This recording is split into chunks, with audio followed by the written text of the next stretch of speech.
नमस्कार। हिंदी साहित्य द्वितीय वर्ष की कक्षा में आपका स्वागत है।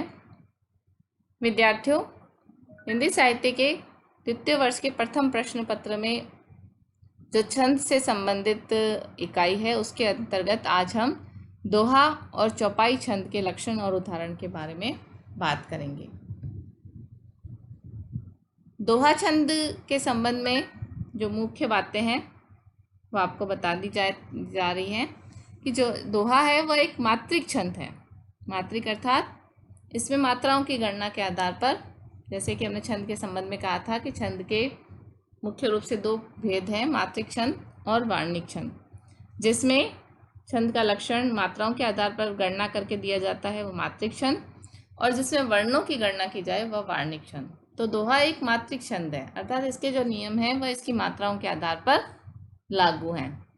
मात्रिक छंद का ही एक भेद है अर्ध सम छंद।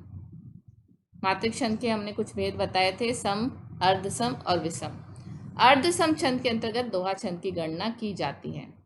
अर्ध सम छंद का अभिप्राय यह है कि इसके सम चरणों की मात्राएं एक समान होगी और विषम विषम चरणों की मात्राएं एक समान होगी। विषम चरण कौन सा होता है? विषम चरण होते हैं पहला और तीसरा जो चरण है वह विषम चरण है, और दूसरा और चौथा चरण है वह सम चरण है। तो दोहा छंद में विषम चरण अर्थात पहला और तीसरा जो चरण है उसमें 13 मात्राएं होंगी, और सम चरण अर्थात दूसरे और चौथे चरण में 11 मात्राएं होंगी। विषम चरण हम देखें कि जैसे कि यह है हंस छोड़ आए कहाँ, यह है पहला चरण। मुक्ताओं के देश, ये इसका दूसरा चरण। यहाँ बंदिनी के लिए तीसरा चरण। लाए क्या संदेश, ये इसका चौथा चरण। तो इसके विषम चरण कौन सा होगा? पहला और तीसरा। तो इन दो चरण में मात्राएं कितनी होगी? 13-13। और जो दूसरा और चौथा चरण है इसमें मात्राएं कितनी होगी? 11-11। अब हम इनकी मात्राओं की गणना कर कर देखते हैं कि क्या ये जो दोहे छंद का ये जो नियम है क्या इन पर लागू होता है। जैसे हंस, ह पे कितनी मात्राएं गिनी जाएंगी? 2 मात्राएं, और स पर 1 मात्राएं। ह पे 2 मात्राएं क्यों गिनी जाएगी? क्योंकि इसके ऊपर अनुस्वार है। 2 और 1 3। छ के ऊपर ओ की मात्रा है तो ये दीर्घ स्वर के अंतर्गत आएगा, तो छो में मात्राओं की गणना की जाएगी, वह 2 होगी, और ड में 1, तो ये कितनी हो गई? 3। आ में 2 तो 5, और फिर ये में 2 क्योंकि ये एक ही मात्रा है। उसके पश्चात क में 1 और हा में 2। कुल मिलाकर हम देखते हैं ये मात्राएं हो जाती है 13। इसी प्रकार से मुक्ताओं का जो देश है उसमें हम देखते हैं संयुक्त अक्षर है क और त, तो इसकी पहले वाली जो मात्रा है उसमें दीर्घ मात्रा मानी जाएगी। ये मात्राएं हो जाएंगी 11। मुंह के ऊपर 2 मात्राएं मानी जाएंगी, है ये छोटा ऊ, लेकिन इसकी दीर्घ मात्रा मानी जाएगी क्योंकि यह संयुक्त अक्षर से पहले का वर्ण है। संयुक्त अक्षर से पहले का जो वर्ण है उसकी मात्रा दीर्घ मानी जाएगी।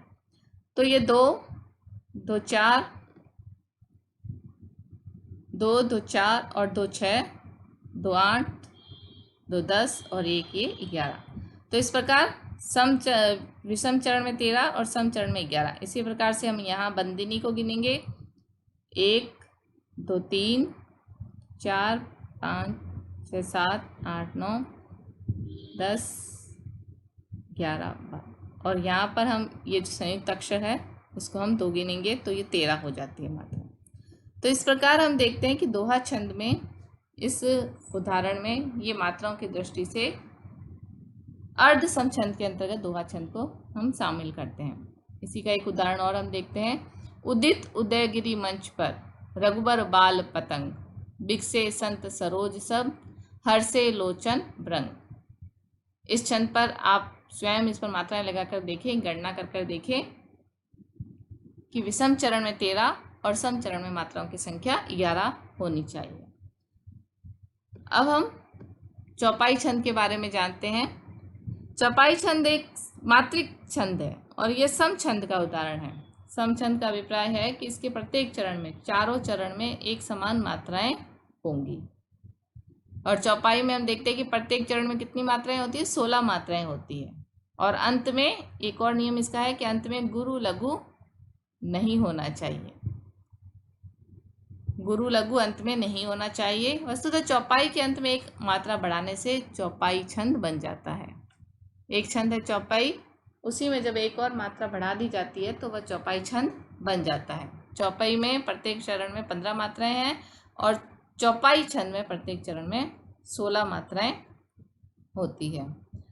इसका हम एक उदाहरण देखते हैं। सुनी जननी सो सुत बड़भागी, जो पितु मातु वचन अनुरागी। तने मात पितु तोखन हारा, दुर्लभ जननी सकल संसारा।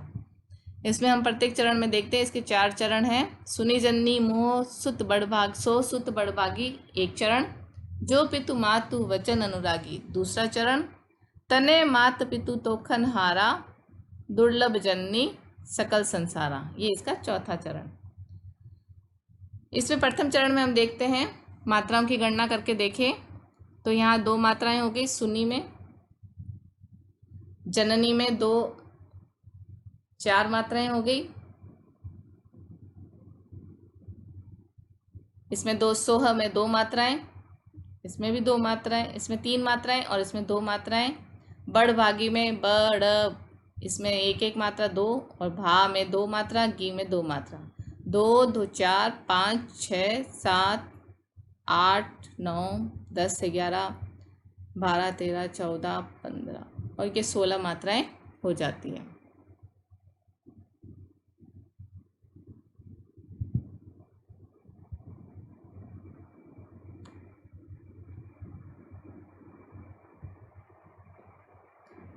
प्रत्येक चरण की इस प्रकार 16 मात्राएं होती है और अंत में जाकर इसमें गुरु लघु नहीं होना चाहिए। तो हम देखते हैं कि इसके दोनों ही जो चरण है, अंतिम चरण है, इसमें दोनों में ही गुरु लघु नहीं है, गुरु लघु नहीं है, दोनों ही गुरु गुरु हैं। संसारा सारा ऐसे कह के सा में भी 2 मात्रा है और रा में भी 2 मात्राएं, दीर्घ मात्रा है, गुरु मात्रा है, लघु मात्रा इसमें नहीं है। तो इस प्रकार विद्यार्थियों हम देखते हैं कि चौपाई जो छंद है एक सममात्रिक छंद है जिसमें 16 मात्राएं हैं, प्रत्येक चरण में 16 मात्राएं होती है और अंत में गुरु लघु नहीं होना चाहिए। गुरु गुरु हो सकता है, लघु लघु हो सकता है, लेकिन गुरु लघु नहीं होना चाहिए। रामचरितमानस जो ग्रंथ है उसमें मुख्य रूप से हमें दोहा और चौपाई छंद के बहुत सारे उदाहरण और भी मिल सकते हैं। आगे की कक्षा में हम अन्य छंद के बारे में चर्चा करेंगे। धन्यवाद।